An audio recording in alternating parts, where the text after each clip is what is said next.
ተሳትፍ ያለውና በአገልግሎት በጣሎኛል እግዚአብሔር ይመስገን ብዙ ሰዎች ጋር በድረሱ ደስ ብሎኛል አሁን ቶሎ ሰዓት እንዳልጨርስ ወደ ጉዳይ ልገባና እሺ ምን ሆነ መሰለ ሌላ ሀገር ነው ያለሁትና መጥቼ የሆነ ጊዜ ደና ነበርኩ የሆነ ቀን እንደ የቤተ ክርስቲያን ነጠላ የለበሱ ሰዎች ምኝታ ቤት ትንሽ የጸሎት ቦታ አለችኝና እዛ ጋር መጣው ሲሰግዱ ገብተው ስገዱ ተብለው ሲሰግዱ አየኋቸው ነጠላ የለበሱ አንድ 10 ሴቶች ናቸው ሴቶችም ወንዶችም አሉ ከዛ ቀን ጀምሮ በጣም ተደበላለቅ በህልሜ እናየው ከዛ በቀን ጀምሮ በቃ ምን ልበል ሰውነቴን በጣም ያሳክከኛል ጭንቅላቴ ዞረብኝ ድብልቅልቅ አለብኝ በቃ ሙሉ ሰውነቴን ነው የሚያሳክከኝ በቃ ይሄ ሰዓት የማይሰጥ በጣም የሚያዳፋ በቃ መድረሻ የሚያሳጣ ነገርና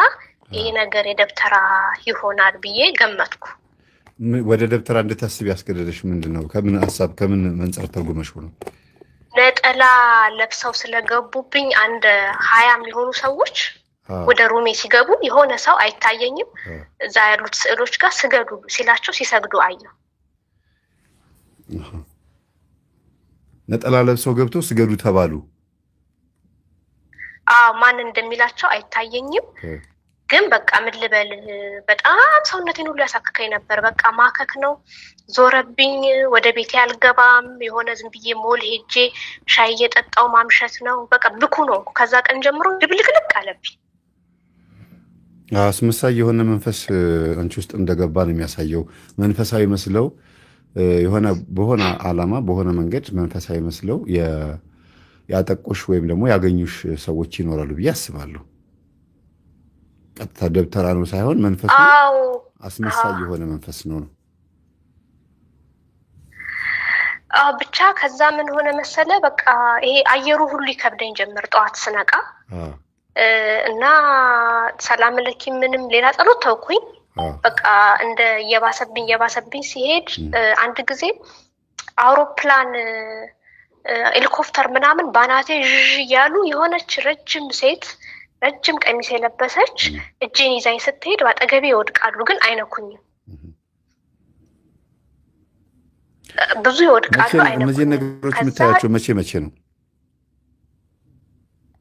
በቃ አሁን ያ መጀመሪያ ገባ ካልኩ በኋላ ብዙ ቀን ታምሜ ስራ ሁሉ አጥቼ ከስራዬ ሁሉ በቃ አሁን አንፈልግም ሰው ብለውኝ ወጥቼ በቃ በጣም ተበሰጫጭቼ ደሞ ያው እየጸለይኩም ነበር ይሄንን ደሞ አየው ቆይቶ ይሄንን አየው ከአውሮፕላን ሄሊኮፕተር ምናምኖች አጠገቤ ሲወድቁ የሆነች ሴት እጄን ይዛኝ አይነኩኝም የአየር ጋኔኖች እንደዚህ አውሮፕላን ሄሊኮፕተር ምናምን እንደዚህ አይነት ነገር ዘመናዊ በሆነ መንገድ የምታዩ አንድ ርቢ አንቺ ላይ የሰላቢ መንፈስ በተደጋጋሚ የሚከታተልሽ መንፈስ እንዳለ ማሳያም ጭምር ነው እንግዲህ እንደ ድሮ ነው በድሮ ዘመን ነው የሚያሳየው አሁን ደግሞ ባለንበት ዘመን እንደየጊዜያችን ስለሆነ መንፈሱ ማነው መልክቱ የሚመጣው የመንፈሱን ባህሪ ልክ እንደ በሚገባሽ መልኩ ነው የሚያሳየውና ብትቺ በጣም የሚከታተልሽ የሚሰልልሽ ወይ መስተፋቅር ይሁን የሚወድሽ ሰው የጎረምሳ መንፈስ ይሁን ወይም ከወንድ የተላከች ሴት አንቺን የምትሰልልሽ ወይም ጓደኛ መስለ የቀረበች ሴት ካለች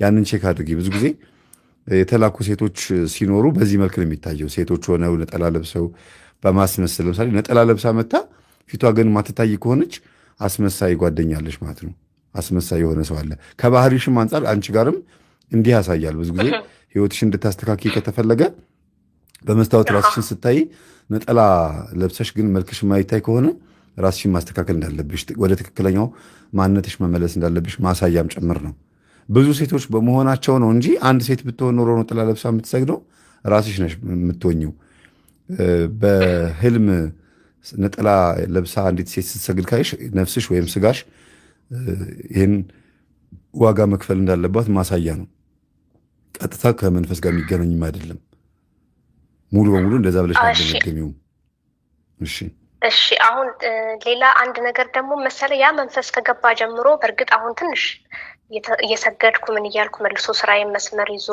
ትንሽ ደህና ነበርኩ ግን አሁን ባለፈው ራሱ ይሄን ገጠመ እያዳመጥኩ ምን አየው በህልሜ አንተ ሱቅህ ነው ያው ሌላ ሀገር ነው ያለሁት ሱቅህ መጥቼ ይመስለኛል ምን እልሃለሁ ቅባ ቅዱስ አልፈልግም ቅባ ቅዱስ እንዲያ አንስተ እንደዚህ ሌላ ሰው ሲገዛ ነው እኔ ቅባ ቅዱስ አልፈልግም እልሃለሁ። እና እንዴት በእውኔም ማስብ ነበረ። አልታሰር ይሉኛል መንፈሶቹ። አሁን ንስሐም ገብቻለሁ ታሰሩ በስላሴ ስም እላለሁ። እነዚህ የሚሯሯጡትን የሚያሳክኩኝን አልታሰር ይሉኛል። እና በህልሜም ለአንተ እንዴት ልሰር ብዬ ልጠይቅ ስል ሰው እየከበበህ ሳልጠይቅህ ቀረው። አልታሰር አሉኝ ልልህ እፈልጋለሁ፣ ግን ግርግር ሆኖ ቅባ ቅዱስን አይደለም የምፈልገው እኔ እንዴት እንደማስር ንገረኝ እያልኩ ግርግር ሆኖ በቃ ሄድክብኝ ከሰዎች ጋር ሆነ። በህልም ቅባ ቅዱስ አልቀባም ማለት ክርስትና ወይም ደግሞ በሃይማኖቶች ላይ እግዚአብሔር ሊሰጥሽ ያሰበውን ጸጋ አልቀበልም ማለት ነው። ቅባ ቅዱስን ሹመት ነው።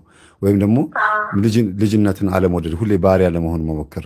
እግዚአብሔር ልጄ ሲልሽ አንቺ ደግሞ በኃጢአት ላይ ኃጢአት እየጨመርሽ ወይም ደግሞ ስለ ስጋ ፈቃድ ብቻ እያሰብሽ ፍላጎቶችሽን ብቻ ለማከናወን ነው እግዚአብሔርን የምትፈልጊው ማለት ነው።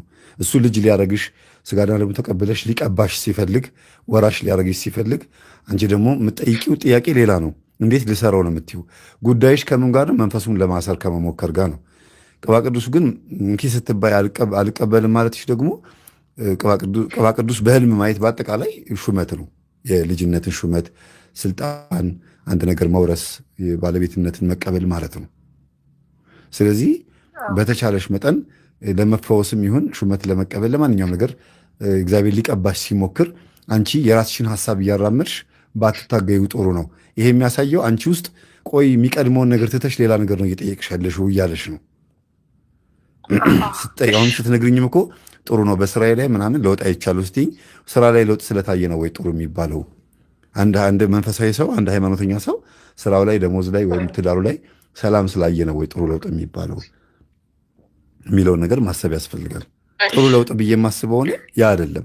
በእርግጥ መንፈስ መያዙ መታሰሩ ማሳያ ምልክት ሊሆን ይችላል እንጂ ለመንፈስ ህይወት መመዘኛ መለኪያ ሊሆን አይችልም። በትዳርም ሆነ በገንዘብ ለውጥ ማምጣት እና አንቺ አስቀድማችሁ ጥቁርና መንግስቱን ፈልጉ የሚለውን ነገር ትኩረት አድርጊበት። ህልሙ ላይ የሚያሳየው ያ ነው። እሺ ሌላ አንድ አጭር ነገር አንድ ጓደኛዬ አሁን አጋጣሚ እዚህ ስለሌለ ነው ልንገር። በአውሮፕላን ከኤርፖርት ጋር ተጠርቼ ናግባ ተብዬ በአውሮፕላን ተሳፈርኩኝ። ከዛ እንደውም መጨረሻ ላይ እንደውም የፓይለቱ እንትን ላይ ሁሉ ተቀምጬ ስበር አየሁ አለኝና ምንድን ነው ያ? እንዴት በአውሮፕላን ስሜ ተጠርቶ አለኝ። ከኤርፖርት ላይ ስሜ ተጠርቶ ገባሁኝ። አውሮፕላን ውስጥ ተሳፈርኩና መጀመሪያ እንደ ተሳፋሪ ነበርኩ አለ። ከዛ እንደውም መጨረሻ ላይ የፓይለት አውሮፕላኑን እንትን የሚለው የሚያበራው ሰው ወንበር ላይ ቁጭ ብዬ ስበር አየሁ። እንግዲህ ይሄ በቀጥታ የሚገናኘው ከእድል ጋር ነው። ከእድል ጋር ነው። እድል በህይወቱ ላይ የሚመጣ እንዲሆነ ጥሩ እድል ይመጣል። እሱ ፈቅዶ ሳይሆን እግዚአብሔር ባለው ጊዜ የሚመጣ እንዲሆነ ነገር ጥሪ አለ። ቀጥታ እናቶች መናገር የሚከብዳቸው መብረር ተሳፍሮ መሄድ ሩቅ ቦታ መሄድ ማለት እንግዲህ አውሮፕላን ሩቅ ቦታ መሄድ ነው አይደለም። በእግር ቢሆን ኖሮ ትራንስፖርት ቢሆን ኖሮ ቅርብ ነው። በግልጽ ስነግርሽ ያው ትንሽ ይከብዳል። አንዳንድ ጊዜ ግልጽ መናገር አንዳንድ ጊዜ በጣም ያስደነግጣል። እና ከሞት ጋር በተገናኘ እንዲያ ነገር ይታያል። ሩቅ ቦታ መሄድ መጓዝ ሊሄድ ነው ቻው ብሎ ስንቅን ቋጥሮ የሆነ ነገር ማዳበሪያ ተሸክሞ ወይ የሆነ ሻንጣ ይዞ መውጣት በንስሐ መዘጋጀት እንዳለብን ማሳያ ነው። ይሄ ግን ተሳፋሪም ነበር መጀመሪያ፣ ግን ደግሞ ጥሪ ተደርጎለት ከአብራሪዎቹ ጋር መታየቱ እድል ነው። እግዚአብሔር ከሚጠብቀው መልአክ ጋር አንድ የሆነ ያቀለለት ነገር አለ። የሆነ ቦታ ላይ ሄዶ የሚሰራው ነገር አለ ማለት ነው። ፓይለቱ መልአክ ነው። መጀመሪያም የታቀደለት ነገር ነበረ ማለት ነው። መጀመሪያም ተሳፋሪ ነበራል ያልሽ? አዎ ስሙ የተጠራው እንትን ነው። ገና ሳይሳፈር ኤርፖርት ውስጥ ስሙ ተጠርቶ ወደ አውሮፕላኑ ገባ። ስሙ ተጠርቶ ከዛ አውሮፕላን ውስጥ ገብቶ መጀመሪያ እንደ ተሳፋሪ ነበር። በኋላ ግን እንደውም አብራሪ ወንበር ላይ ቁጭ አለ። አንድ የሆነ እድል አለ። የሆነ እግዚአብሔር ከፊት የሚያዘጋጅለት መልካም የሆነ ነገር አለ። በጣም በሱ ላይ ከሱ ጋር በተገናኘ እሱ ባለበት ስራ ይሁን ዛሬ ባወቀበት እውቀት ምን እንደሆነ ባላውቅም ግን ኃላፊነት ይሰጠዋል። ብዙ ሰዎችን ማስተዳደር የሚችልበት ኃላፊነት ብቻውን አይደለም፣ ሊጠነቀቅ እንደሚገባና ያለበትን ቦታ ሊያከብር እንደሚገባ ማሳያ ነው። በቃ ባጭሩ ኃላፊነቱን ስራው ምንድን ነው ምን እንደሚለውን ራስሽ ነሽ የምታውቂው። ባለቤትሽ የሚሰራውን ስራ ስራው እንደ እንትን ነገር ነው። ስራው እንደ አትንገሪ። ስራው ምንም ይሁን ግን አሁን ካየው ህልም ጋር በተገናኘ ዓለማዊ ነገር ላይ ነው ወይስ መንፈሳዊ ነገር ላይ ነው ይሄ ጉዳይ የመጣለት የሚለውን ቼክ ማድረግ ነው። ጸሎተኛ፣ ሰጋጅ፣ ጿሚ ምናምን ከሆነ ኃላፊነት እንዳለበት ለወደፊቱ አንድ የሆነ እግዚአብሔር ሊሰጠው የሚፈልገው ነገር አለ።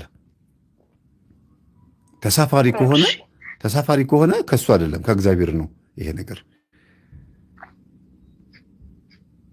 ግልጽ ነው አይደል? እሺ፣ አዎ ግልጽ ነው።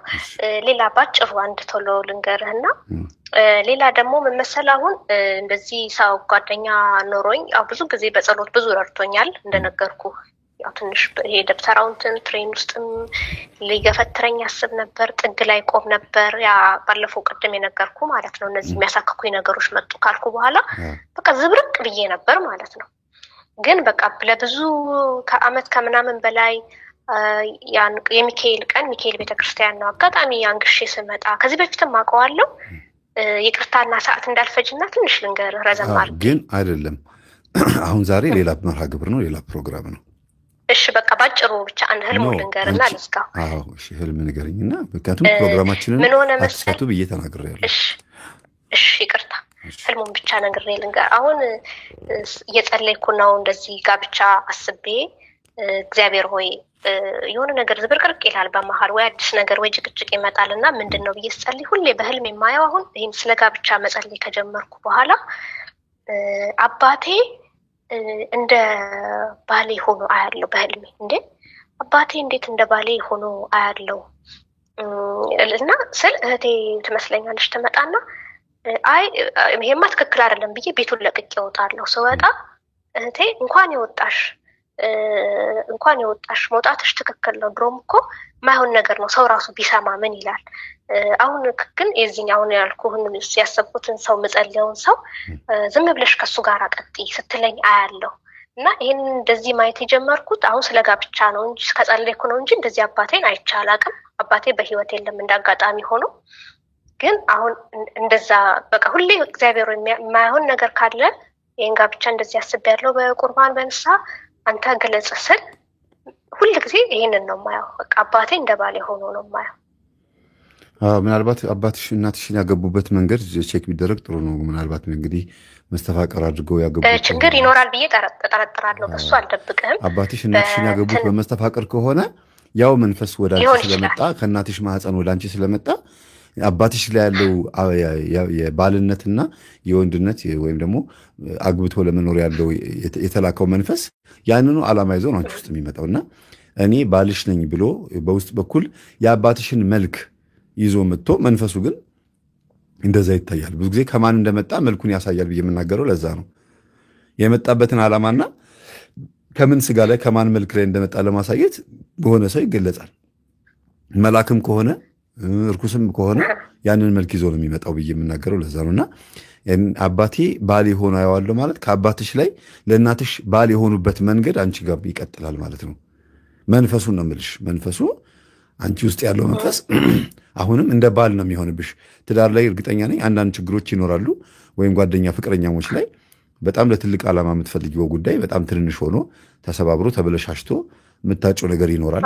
ያም ሆኖ ደግሞ አንቺ ከራስሽ ሰውነት ላይ ራስሽን እስክትገምቺው ድረስ መሆን የማትፈልጊያቸው ባህሪዎች ሆነው ሰው እስኪገምትሽ ወይም ፍቅረኛሽ ባልሽ እስኪገምትሽ ድረስ ራስሽ ላይ የተለየ ባህሪ የምታይበት ሁኔታ ይኖራል።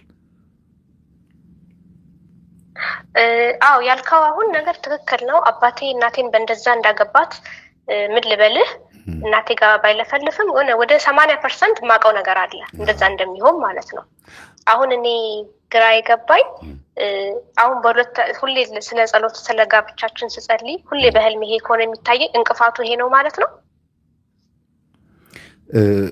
ያም አስተዋጽኦ አለው። ብዙ ሰራዊትን እንዲሰበስብ የሚችል መንፈስ ነው። ዛር ሆኖብሻል። ከአባትሽ ወደ እናትሽ ሲሄድ መስተፋቅር ሆኖ አንቺ ደግሞ ከማህፀናቸው ስለተገኘች ደግሞ ዛር ሆኖ ያልፋል። ዛር ብዙ ጊዜ ከማህፀን ተይዞ ይዘሽው የምትወለጁ ሲሆን ነው ዛር ስሙ የሚለወጠው እንጂ ቀድሞ ስምህ ማን ነው ቢባል እኔ ቀድሞ የገባሁት መስተፋቅር ሆኜ ነው የገባሁት፣ አንቺ ጋር ግን ዛር ነኝ ይላል። ዛር ማለት ዘር ነኝ ማለት ነው። ስለዚህ ሌሎች ሰራዊቶችንም ለመሰብሰብ በጸሎት የሚፈትኑ ከወንዶች የሚመጡ ከተለያዩ ጎረምሶች የሚመጡትን የአቴቴ ጨሌ የሚመለክበት ቤት ውስጥ ያድጉ ወጣቶች ከሆኑ አንቺን ወጣት በነበርሽበት ሰዓት ወይም ደግሞ የሆነ አግብተሻል? አላገባ አሁን እኮ ላገባ ጸሎት ማድረግ ከጀመርኩ ነው ይሄን ማየት የጀመርኩት። አዎ በፊት የምታውቂያቸው ወንዶች ላይ የሚነሳ አይን ማለት ነው። ከተለያዩ ወንዶች የዝሙት መንፈስ ይሆናል፣ የማንኛውም አይነት መንፈስ ከነሱ አይን የሚመጣውን መንፈስ ይሰበስባል። ይሄኛው ዛሩ ይሰበስብና ፈተና ይሆንብሻል። ስለዚህ ዛር ብዙ ጊዜ ሰራዊት ሰብሳቢ ነው። ጠንቋይ ቤት እንዲሄዱ የሚያደርገው ዛር ነው።